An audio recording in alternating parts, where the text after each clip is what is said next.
প্রার্থীদের সঙ্গে চট্টগ্রামে মতবিনিময়ে দিক নির্দেশনামূলক বক্তব্য দিলেন প্রধান নির্বাচন কমিশনার। নির্বাচনের প্রতিটি ক্ষেত্রে প্রতিটি সিদ্ধান্তের বিরুদ্ধে আপিল করার ব্যবস্থা আছে, আদালতের দ্বারস্থ হওয়ার সুযোগ আছে। ঢাকা সিটির ওয়ার্ডে ওয়ার্ডে চলছে প্রার্থীদের নির্বাচনী প্রচার, প্রত্যাশার কথা জানাচ্ছেন ভোটাররা। নির্বাচনের মধ্য দিয়ে জনগণের প্রত্যাশা অনুযায়ী একজন প্রতিনিধি হয়ে আসবে, এই প্রতিনিধি আমাদের আশা পূরণ করবে। জনগণের প্রতিনিধি আসবে, মানুষের উপকার হবে, এটাই আমার প্রত্যাশা। আনিসুল হক ও জুনায়েদ সাকির নির্বাচনী ইশতেহার প্রকাশ। রাতারাতি ঢাকাকে হয়তো ব্যাংকক সিঙ্গাপুর করা যাবে না, তবে জনগণের সহযোগিতায় ঢাকা উত্তরকে পরিচ্ছন্ন, স্বাস্থ্যসম্মত ও সচল রাখা সম্ভব। দেখছিলেন প্রধান শিরোনাম। দুপুরের সময় সঙ্গে আছি আমি ইশরাত জাহান এবং আমি কামরুজ্জামান মামুন। এবার অন্যান্য শীর্ষ সংবাদ। কামরুজ্জামানের ফাঁসি কার্যকরে সব প্রস্তুতি সম্পন্ন, পরিবারের সদস্যদের দেখা করতে বলেছেন। বিকেলে অতি দ্রুত কার্যকরের কথা জানালেন স্বরাষ্ট্র প্রতিমন্ত্রী। ভারতের নির্দেশনার পর যশোর সীমান্ত দিয়ে বাংলাদেশে গরু আসা প্রায় শূন্যের কোঠায়। প্রভাব পড়েছে মাংসের বাজারে, কমেছে রাজস্ব। বাঙালির প্রাণের উৎসব পহেলা বৈশাখকে ঘিরে নগর জুড়ে চলছে প্রস্তুতি। পাহাড়ি জনপদে আজ থেকে শুরু বৈশাখী উৎসব। এবং আজ ঢাকায় দেয়া হচ্ছে মাশরাফি বাহিনীকে সংবর্ধনা, আয়োজন শুরু। দেশসেরা ব্যান্ড দলের পাশাপাশি থাকছে দেশীয় সংস্কৃতির নানা পরিবেশনা।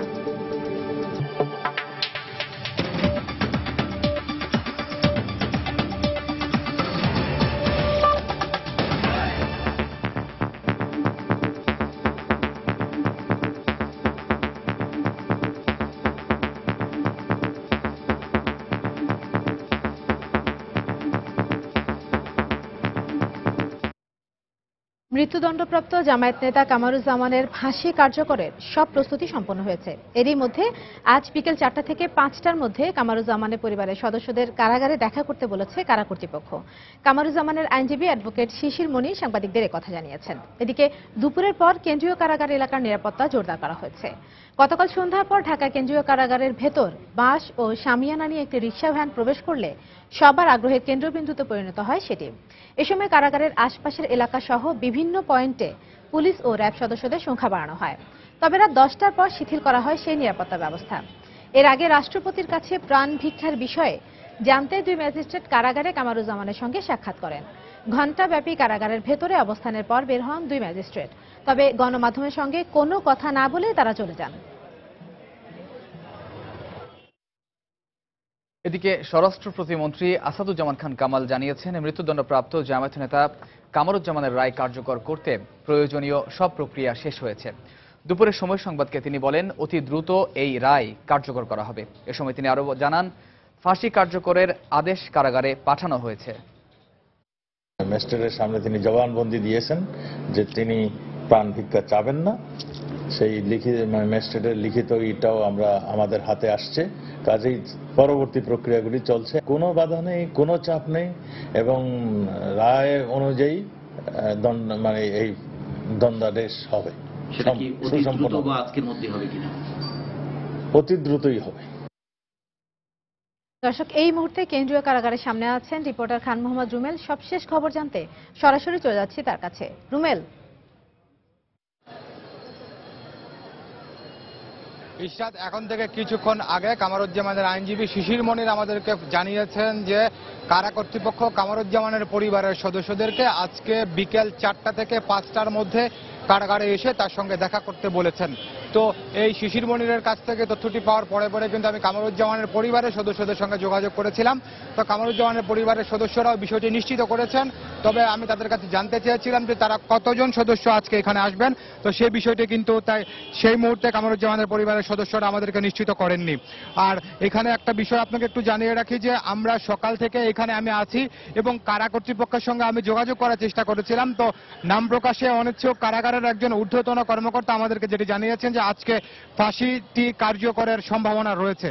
এবং আরেকটা বিষয় এখানে একটু জানিয়ে রাখি যে এখানে অর্থাৎ এই কারাগার এলাকায় আপনি জানেন যে বিভিন্ন গোয়েন্দা সংস্থার সদস্যরাও কিন্তু এখানে দায়িত্ব পালন করেন। তো একটি গোয়েন্দা সংস্থার একজন সদস্যের সঙ্গে আমি কথা বলেছিলাম, তো তিনিও কিন্তু আমাকে বিষয়টি নিশ্চিত করেছেন যে আজকে ফাঁসি কার্যকরের সম্ভাবনা রয়েছে। তো আর এছাড়া আরেকটা বিষয় এখানে একটু জানিয়ে রাখি যে সকাল থেকে আমরা যেটি দেখছিলাম যে আজকে কেন্দ্রীয় কারাগার এলাকায় নিরাপত্তা ব্যবস্থা খুব বেশি জোরদার নেই। তো এই মুহূর্তে অর্থাৎ যখন কিছুক্ষণ আগে আমরা জানতে পেরেছি যে কামারুজ্জামানের পরিবারের সদস্যদেরকে এখানে ডেকে পাঠানো হয়েছে, তো তারপরেও কিন্তু সেই একই ধরনের নিরাপত্তা ব্যবস্থা এখানে রয়েছে। তো আমরা যেটি ধারণা করছি যে এখানে যে কামারুজ্জামানের পরিবারের সদস্যদেরকে যেহেতু 4টা থেকে 5টার মধ্যে এখানে ডাকা হয়েছে, তো এর আগে আগে হয়তো এখানে নিরাপত্তা ব্যবস্থা জোরদার করা হবে। আর এই কারাগারের সামনের রাস্তাগুলোতে যেখানে আপনি জানেন যে যানবাহন চলাচল করে, তো আজকে এখন পর্যন্ত কিন্তু এই সব এলাকায় যানবাহন চলাচল এবং মানুষজনের চলাচলও স্বাভাবিক রয়েছে। তবে আমরা আরেকটা বিষয় আপনাকে একটু জানাতে পারি যে কারা কর্তৃপক্ষ আমাদেরকে কিন্তু এই বিষয়টি জানিয়েছে যে কামারুজ্জামানের যে দণ্ডটি রয়েছে সেই দণ্ডটি কার্যকরে তারা সম্পূর্ণ প্রস্তুত। এবং তারা যেটি বলছিলেন যে ট্রাইব্যুনাল অ্যাক্টে যেহেতু রয়েছে যে সরকারি আদেশেই ফাঁসিটি কার্যকর করা হবে, তো সেই আদেশের অপেক্ষাতেই তারা ছিলেন। তো এখন যেহেতু কামারুজ্জামানের পরিবারের সদস্যদেরকে ডেকে পাঠানো হয়েছে, তো সে কারণেই আমরা ধারণা করছি হয়তো যে কামারুজ্জামানের যে দণ্ডটি রয়েছে সেটি আজকেই কার্যকর করা হতে পারে। ইশরাত। দর্শক, কেন্দ্রীয় কারাগারের সামনে থেকে আমাদের সঙ্গে যোগ দিয়েছিলেন রিপোর্টার খান মোহাম্মদ জুমেল। মানবতা বিরোধী অপরাধে ফাঁসির দণ্ডপ্রাপ্ত জামায়াত নেতা কামারুজ্জামানের রায় কার্যকরকে কেন্দ্র করে রাজধানী জুড়ে অতিরিক্ত নিরাপত্তা ব্যবস্থা নেওয়া হয়েছে বলে জানিয়েছেন ঢাকা মেট্রোপলিটন পুলিশের মুখপাত্র মনিরুল ইসলাম। সকালে ডিএমপির মিডিয়া সেন্টারে এই তথ্য জানান তিনি। কামারুজ্জামানের শাস্তির রায়কে কেন্দ্র করে কোন ধরনের কোন রিপারকিশন আইন শৃঙ্খলার উপরে কোন ধরনের আইন শৃঙ্খলা পরিস্থিতির বিঘ্ন কিংবা কোন ধরনের নাশকতামূলক কর্মকাণ্ডে যাতে কেউ লিপ্ত হতে না পারে সেই জন্য আমরা পরিকল্পনা প্রণয়ন করেছি এবং সেই পরিকল্পনা আমরা অর্থাৎ নিরাপত্তা পরিকল্পনা, সেই নিরাপত্তা পরিকল্পনা আমরা বাস্তবায়ন করব। কাজেই এই ক্ষেত্রে নগরবাসীর উদ্বিগ্ন হওয়ার কোনো কারণ নাই। সিটি কর্পোরেশন নির্বাচন অবাধ, সুষ্ঠু ও নিরপেক্ষ করতে কোনো ছাড় দেওয়া হবে না বলে জানিয়েছেন প্রধান নির্বাচন কমিশনার কাজী রকিবউদ্দিন আহমদ। সকালে চট্টগ্রামে সিটি কর্পোরেশন নির্বাচন নিয়ে মেয়র, সাধারণ কাউন্সিলর এবং সংরক্ষিত মহিলা কাউন্সিলর প্রার্থীদের সঙ্গে মতবিনিময় সভায় বক্তব্য রাখেন তিনি। এ সময় সিইসি বলেন, নির্বাচনে সেনাবাহিনী মোতায়েনের বিষয়ে আইন শৃঙ্খলা রক্ষা বাহিনীর সঙ্গে বৈঠকের পরই সিদ্ধান্ত নেওয়া হবে। বেলা 11টার দিকে চট্টগ্রামে হল 24 মিলনায়তনে এ মতবিনিময় সভার আয়োজন করা হয়। এ সময় প্রধান নির্বাচন কমিশনার প্রার্থীদের উদ্দেশ্যে দিক নির্দেশনামূলক বক্তব্য দেন। প্রার্থীদের উদ্দেশ্যে তিনি বলেন, নির্বাচনের যে কোনো সিদ্ধান্তের বিষয়ে আপিলের সুযোগ রয়েছে। এ সময় ভোটারদের নিরাপত্তা এবং প্রচারণার জন্য প্রার্থীদের সুষ্ঠু পরিবেশ সৃষ্টি করতে আইন শৃঙ্খলা রক্ষা বাহিনীর প্রতি নির্দেশ দেন তিনি। অনুষ্ঠানে আরও উপস্থিত ছিলেন নির্বাচন কমিশনার অবসরপ্রাপ্ত brigadier general Javed Ali, Mohammad Shahnewaz, Chattogram police commissioner Abdul Jalil Mondal এবং জেলা প্রশাসক মেসবাহ উদ্দিন। অনুষ্ঠানে 12 জন মেয়র প্রার্থী এবং তাদের প্রধান নির্বাচনী এজেন্ট, সাধারণ কাউন্সিলর ও সংরক্ষিত মহিলা কাউন্সিলর প্রার্থীরা উপস্থিত ছিলেন। প্রচারণার শুরু থেকেই অধিক সংখ্যক আইন শৃঙ্খলা বাহিনী মোতায়েন করা হয়েছে। নির্বাহী ম্যাজিস্ট্রেটদের সংখ্যা বৃদ্ধি করা হয়েছে, তাদেরকে সহায়তা করুন। সেনাবাহিনী মোতায়েনের ব্যাপারে মিটিং আছে আইন শৃঙ্খলা বাহিনীর, সেই মিটিং এর পরে আমরা সিদ্ধান্ত নেব। নির্বাচনের প্রতিটি ক্ষেত্রে প্রতিটি সিদ্ধান্তের বিরুদ্ধে আপিল করার ব্যবস্থা আছে, আদালতের দ্বারস্থ হওয়ার সুযোগ আছে। চট্টগ্রাম সিটি কর্পোরেশন নির্বাচনকে অবাধ, সুষ্ঠু, শান্তিপূর্ণ এবং নিরপেক্ষভাবে সম্পন্ন করার জন্য নির্বাচন কমিশন সকল ব্যবস্থা গ্রহণ করেছে। কোনো রকম ছাড় দেওয়া হবে না। প্রতীক বরাদ্দের পর দ্বিতীয় দিনের মতো পুরো দমে প্রচারণা চালাচ্ছেন ঢাকা সিটি নির্বাচনের মেয়র প্রার্থীরা। প্রতীক সহ পোস্টার ও মাইক ব্যবহার করতে পারায় কর্মী সমর্থকরাও ব্যাপক উৎসাহ উদ্দীপনায় প্রচারে নেমেছেন।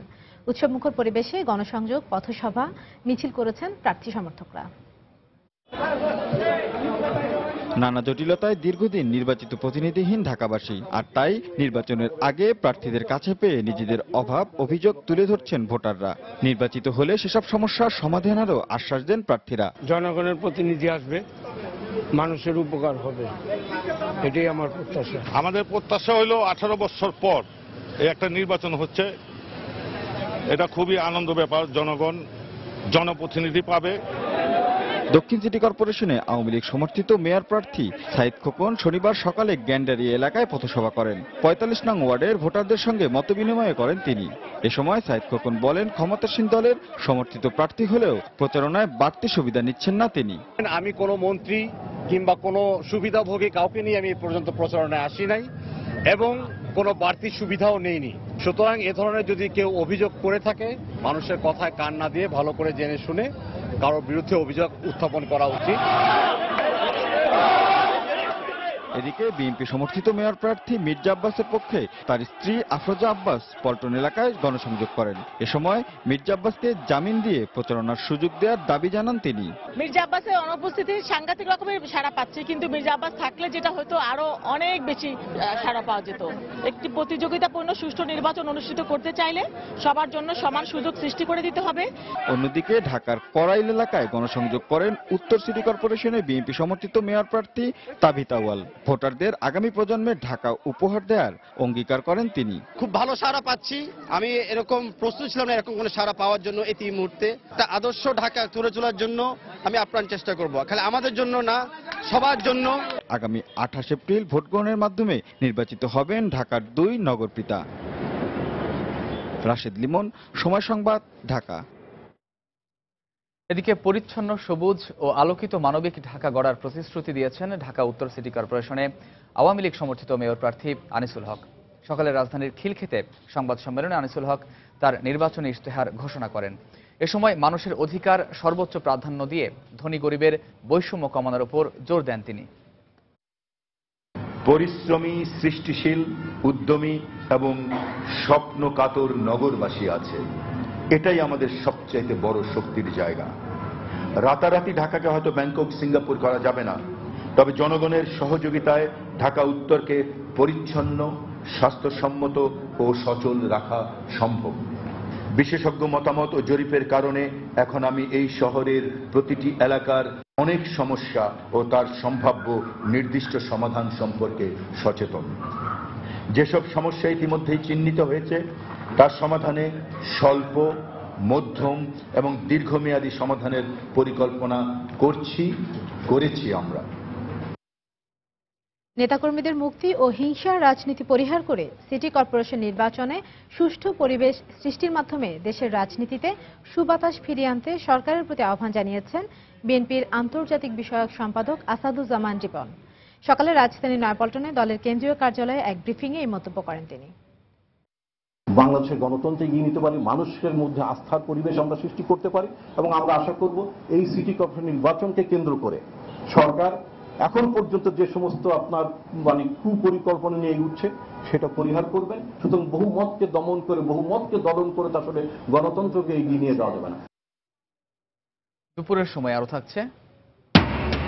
যশোরের বেনাপোল সীমান্তে বিএসএফ এর গুলিতে 2 গরু ব্যবসায়ী নিহত। বাংলাদেশের জলসীমায় অবৈধভাবে মাছ শিকারের অভিযোগে ট্রলারসহ 25 ভারতীয় জেলে আটক। প্রধানমন্ত্রী শেখ হাসিনা আজ গাজীপুরের মাওনা উড়াল সেতু উদ্বোধন করবেন। ঢাকা ময়মনসিংহ মহাসড়কের উপর নির্মিত এই সেতু বিকেলে উদ্বোধনের পর মাওনা পিয়ার আলী কলেজ মাঠে সুধীর সমাবেশে বক্তব্য রাখার কথা রয়েছে প্রধানমন্ত্রীর। উড়াল সেতু উদ্বোধন উপলক্ষে সব ধরনের প্রস্তুতি শেষ করা হয়েছে ইতোমধ্যেই। প্রধানমন্ত্রীর উদ্বোধনের পরপরই যান চলাচলের জন্য সেতুটি উন্মুক্ত করে দেওয়া হবে। দেশে মহাসড়কের ওপর এটি প্রথম 4 লেন উড়াল সেতু। এই উড়াল সেতু চালু হলে ময়মনসিংহ অঞ্চলের সঙ্গে ঢাকার যোগাযোগ সহজ হবে। 2013 সালে এই উড়াল সেতুর নির্মাণ কাজ শুরু হয়। 900 মিটার দৈর্ঘ্য ও 19 মিটার প্রস্থের সেতুটি নির্মাণে ব্যয় হয়েছে 70 কোটি 22 লাখ টাকা। প্রধানমন্ত্রী শেখ হাসিনার সঙ্গে সৌজন্য সাক্ষাৎ করেছেন বাংলাদেশে নিযুক্ত জাপানের রাষ্ট্রদূত শিরো সাদোশিমা। সকালে গণভবন অনুষ্ঠিত সৌজন্য সাক্ষাতে দুদেশের স্বার্থ সংশ্লিষ্ট বিভিন্ন বিষয় নিয়ে আলোচনা হয়। এ সময় প্রধানমন্ত্রী দুদেশের মধ্যে সংস্কৃতি বিনিময় সহ প্রযুক্তিগত বিভিন্ন সহায়তার উপর গুরুত্ব আরোপ করেন। জাপানের রাষ্ট্রদূত বাংলাদেশের সঙ্গে বন্ধুত্বপূর্ণ সম্পর্ক তুলে ধরেন। এ সময় প্রধানমন্ত্রী পররাষ্ট্র বিষয়ক উপদেষ্টা ডক্টর গওহর রিজভী সহ প্রধানমন্ত্রী কার্যালয়ের ঊর্ধ্বতন কর্মকর্তারা উপস্থিত ছিলেন।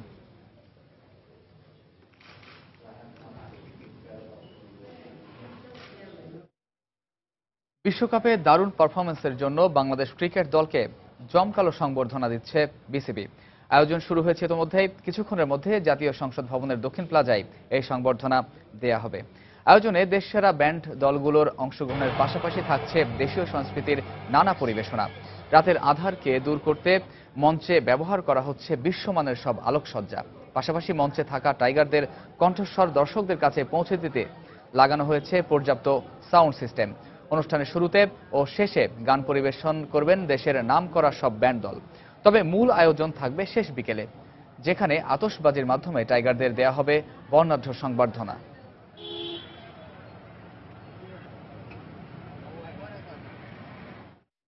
দর্শক, আর কিছুক্ষণের মধ্যে জাতীয় সংসদ ভবনের দক্ষিণ প্লাজায় বাংলাদেশ ক্রিকেট দলকে দেওয়া হবে গণসংবর্ধনা। এই মুহূর্তে সেখানে আছেন আমাদের রিপোর্টার মাহমুদ রাকিব। সেখানকার সবশেষ খবর জানতে চলে যাচ্ছি তার কাছে। রাকিব।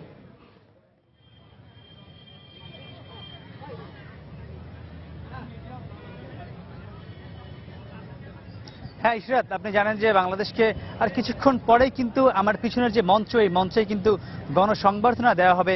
আপনি জানেন যে দুপুরে এখন কিন্তু প্রচন্ড রোদ বাহিরে, এরপরেও কিন্তু প্রচুর দর্শক সমাগম কিন্তু ইতিমধ্যেই ঘটেছে রাজধানীর জাতীয় সংসদের দক্ষিণ প্লাজার এই মানিক মিয়া এভিনিউতে।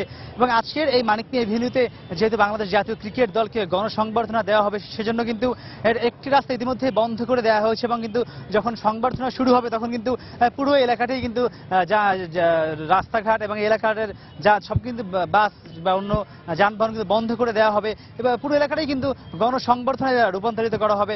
তো আপনি জানেন যে বাংলাদেশ জাতীয় ক্রিকেট দল এবার বিশ্বকাপে কিন্তু ভালো খেলে কোয়ার্টার ফাইনাল পর্যন্ত খেলেছিল, এর জন্য আজকের এই গণসংবর্ধনা আয়োজন করেছে বাংলাদেশ ক্রিকেট বোর্ড। দুপুর 2:30 নাগাদ শুরু হওয়ার কথা রয়েছে এবং গণপ্রজাতন্ত্রী বাংলাদেশ সরকারের মাননীয় অর্থমন্ত্রী আবুল মাল আব্দুল মুহিত কিন্তু আজকের এখানের এই গণসংবর্ধনায় উপস্থিত থেকে টাইগারদের সংবর্ধনা দেওয়ার কথা রয়েছে। মাশরাফি মুশফিকরা সহ সবাই কিন্তু এখানে আসবেন। যদিও সাকিব আল হাসান IPL খেলার জন্য আমাদের পার্শ্ববর্তী দেশ ভারতে রয়েছেন, তিনি হয়তো আজকের এই অনুষ্ঠানে আসতে পারবেন, এছাড়া কিন্তু আর প্রত্যেকেই আসবেন। তো আপনি জানেন যে এখানে কিন্তু বিশাল একটি মঞ্চ করা হয়েছে, মঞ্চের চারপাশে কিন্তু কয়েক হাজার চেয়ার দেওয়া হয়েছে এবং এর বাইরে কিন্তু পুরো এলাকাটাই কিন্তু সাধারণ দর্শকদের জন্য উন্মুক্ত রাখা হবে। প্রত্যেকেই কিন্তু এখানে এসে আজকের এই গণসংবর্ধনা এবং গণসংবর্ধনার আগে এবং পরে কিন্তু এখানে কনসার্টের আয়োজন করা হয়েছে। বাংলাদেশের বিখ্যাত যেসব কনসার্ট বা যেসব ব্যান্ড দলগুলো আছে তারা কিন্তু এখানে আজকে গান পরিবেশন করবেন, সেটা কিন্তু উন্মুক্ত করা হয়েছে। বাংলাদেশের সকল ক্রিকেট প্রেমী এবং ঢাকাবাসী কিন্তু এখানে এসে আজকের এই কনসার্টটি উপভোগ করতে পারবেন। সেক্ষেত্রে তাদের কিন্তু টিকিট কাটতেও হবে না। তো সেক্ষেত্রে যা যা প্রয়োজন একটি বড় আয়োজন করতে সবে এখানে করা হয়েছে। এখানে কিন্তু বিশাল একটি মঞ্চ করা হয়েছে, মঞ্চে কিন্তু আন্তর্জাতিক মানের আলোকসজ্জা করা হয়েছে এবং এখানে আন্তর্জাতিক মানের সাউন্ড সিস্টেম লাগানো হয়েছে। আপনি দেখতে পাচ্ছেন আমার সামনে কিন্তু অনেক চেয়ার রাখা হয়েছে, চেয়ারে যারা আমন্ত্রিত অতিথিরা রয়েছেন তারা কিন্তু বসবেন। এছাড়া আগত অন্য সকল দর্শকরা কিন্তু এর বাইরে যে বেষ্টনীর বাইরে যে জায়গা রয়েছে মানিক মিয়া এভিনিউর চারপাশে, যে আপনি জানেন যেখানে বিশাল একটি কিন্তু রাস্তা রয়েছে, সেই রাস্তায় তারা কিন্তু দাঁড়িয়ে আজকের এই কনসার্ট দেখতে পারবেন। বাংলাদেশ জাতীয় ক্রিকেট দলের যে আজকের এখানে গণসংবর্ধনা দেওয়া হবে তা কিন্তু উপভোগ করতে হবেন।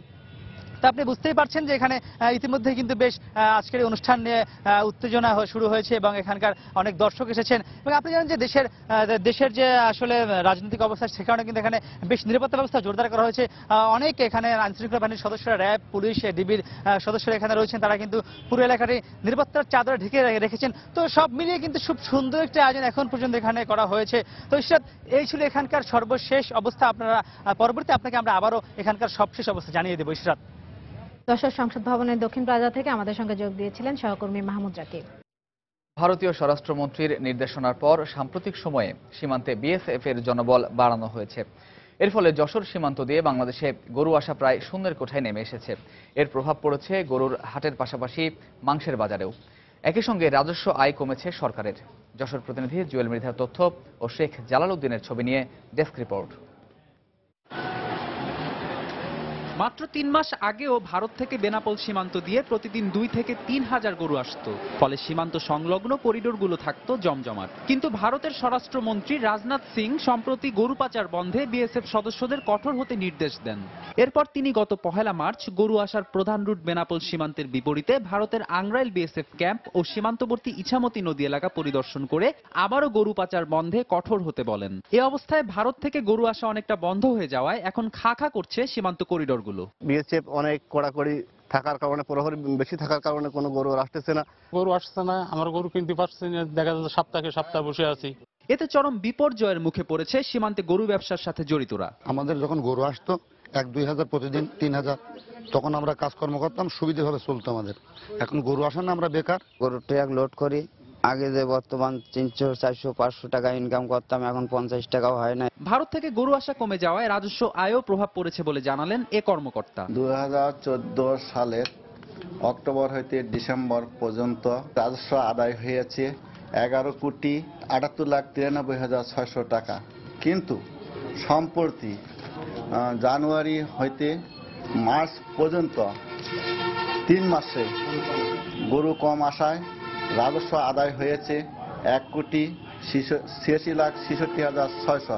গরু আসা কমে যাওয়ায় তার প্রভাব পড়েছে হাটগুলোতেও। এতে গরুর দাম বৃদ্ধির পাশাপাশি সব ধরনের মাংসের দামও বেড়েছে। লক্ষ লক্ষ গরু উঠতো, আজ 3 মাস ধরে 100 গরু ওঠে না। ভারতীয় গরু বন্ধ হওয়ার পরের থেকে আমাদের হাটে প্রতি সপ্তাহে 40 থেকে 50,000 টাকা প্রত্যেকটা সপ্তাহে লস খাচ্ছি আমরা। জেলার পুটখালী ও অগ্রভুলটে ভারতীয় গরুর করিডোর রয়েছে। এছাড়া বিভিন্ন সীমান্ত এলাকা দিয়ে ভারতীয় গরু আনে বাংলাদেশি রাখালরা।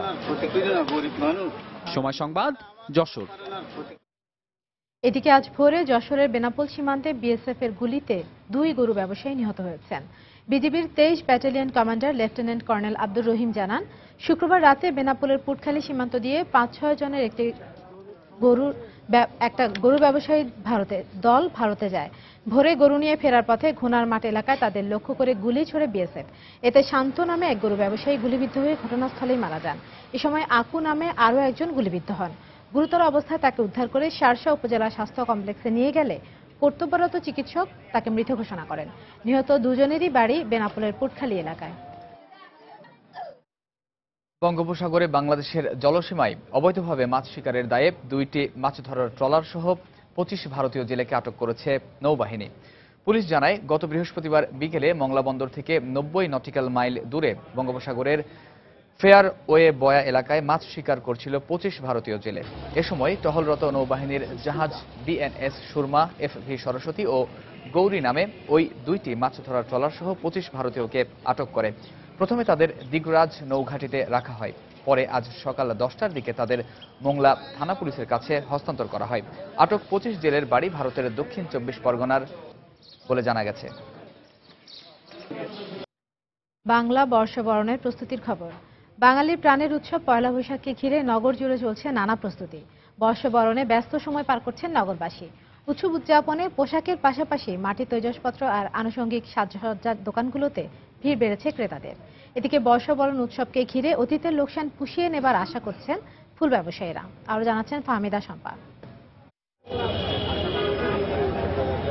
বাঙালির উৎসব পার্বণে সাজসজ্জার অন্যতম অনুষঙ্গ ফুল। প্রাণের বৈশাখ উৎসবেও এর ব্যতিক্রম হয় না। বাহারি ফুলের মাঝে বৈশাখী উৎসবে চাহিদার শীর্ষে থাকে কাঠগোলাপ, বেলি, গোলাপ আর জারবেরা। বিগত দিনগুলোতে রাজনৈতিক অস্থিরতার কারণে বেচা বিক্রিতে ভাটা পড়লেও উৎসবকে সামনে রেখে ভালো মুনাফার প্রত্যাশা করছেন ফুল বিক্রেতারা। বৈশাখ উপলক্ষে বেলি ফুলটা বেশি চলে।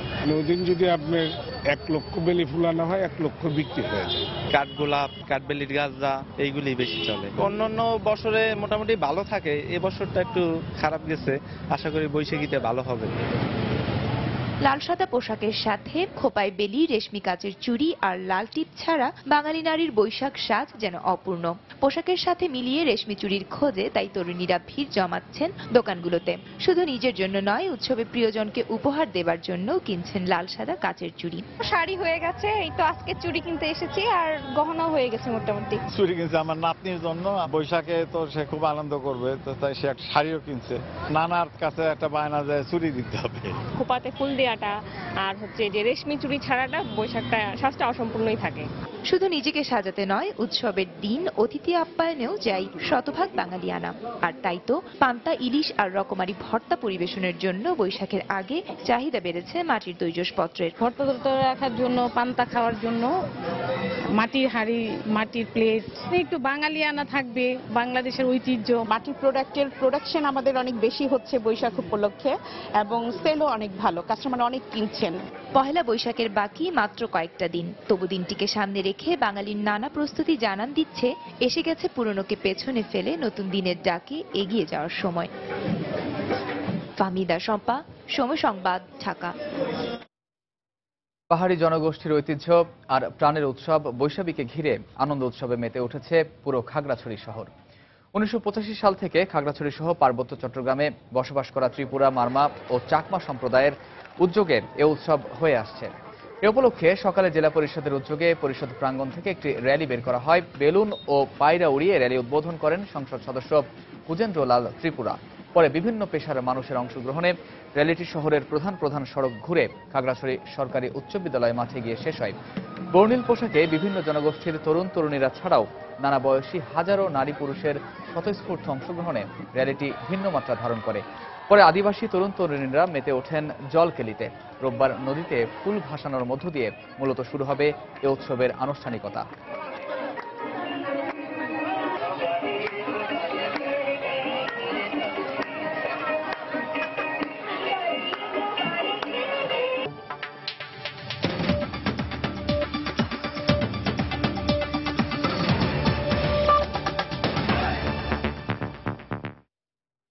লাতিন আমেরিকার দেশগুলোর অভ্যন্তরীণ বিষয়ে যুক্তরাষ্ট্রের হস্তক্ষেপের দিন শেষ হয়ে গেছে বলে জানিয়েছেন মার্কিন প্রেসিডেন্ট বারাক ওবামা। তিনি বলেন, যুক্তরাষ্ট্র প্রতিবেশী দেশগুলোর মতপার্থক্যের প্রতি শ্রদ্ধা প্রদর্শন করে।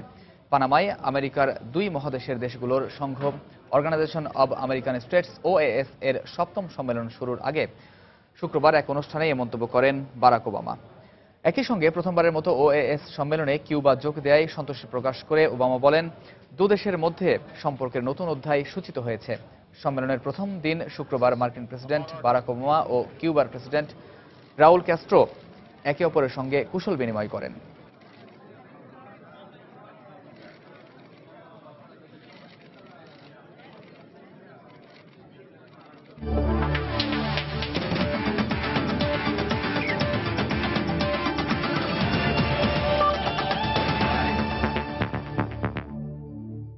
স্প্যানিশ লিগের খবর। আজ রাতে মাঠে নামছে লা লিগার শিরোপা প্রত্যাশী সবগুলো দলই। রাত 8টায় সান্তিয়াগো বার্নাব্যুতে রিয়াল মাদ্রিদ মুখোমুখি হবে এইবারের। অন্য ম্যাচে বর্তমান চ্যাম্পিয়ন অ্যাটলেটিকো মাদ্রিদ খেলবে মালাগার বিপক্ষে। আর রাত 12টায় মেসির বার্সেলোনার মুখোমুখি হবে সেভিয়ার। এল ক্লাসিকোতে হারের পর টানা 2 জয়ে আবারও শিরোপা দৌড়ে ফিরেছে রিয়াল। তবে মাদ্রিদিস্তানদের জন্য সুখবর হচ্ছে এই ম্যাচে খেলতে পারবেন ক্রিস্টিয়ানো রোনালদো।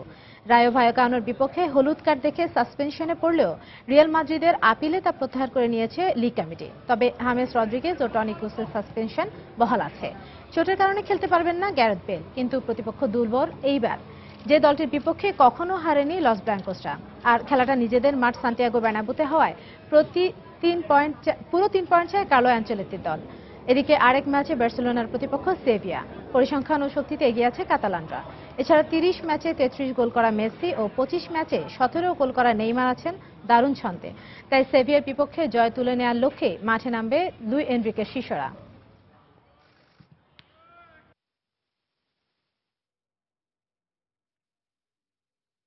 দর্শক, দুপুরের সময় এ পর্যায়ে শীর্ষ সংবাদগুলো জানিয়ে দিচ্ছি আরেকবার। কামারুজ্জামানের ফাঁসি কার্যকরের সব প্রস্তুতি সম্পন্ন। বিকেলে দেখা করতে যাচ্ছে পরিবারের সদস্যরা। অতি দ্রুত রায় কার্যকরের কথা জানালেন স্বরাষ্ট্র প্রতিমন্ত্রী। ঢাকার 2 সিটি কর্পোরেশনের প্রচারণায় ব্যস্ত মেয়র প্রার্থীরা। আনিসুল ও সাকির ইশতেহার ঘোষণা। চট্টগ্রামে প্রার্থীদের সঙ্গে নির্বাচন কমিশনের সংলাপ। ভারতের নির্দেশনার পর যশোর সীমান্ত দিয়ে বাংলাদেশে গরু আসা প্রায় শূন্যের কোঠায়। প্রভাব পড়েছে মাংসের বাজারে, কমেছে রাজস্ব। বাঙালির প্রাণের উৎসব পহেলা বৈশাখকে ঘিরে নগর জুড়ে চলছে প্রস্তুতি।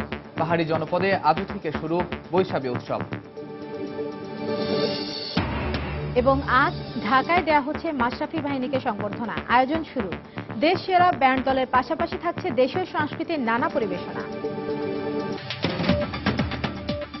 দর্শক, এই ছিল দুপুরের সময়। যে কোনো খবর পেতে ভিজিট করুন সময়নিউজ.tv আর সঙ্গেই থাকুন সময়।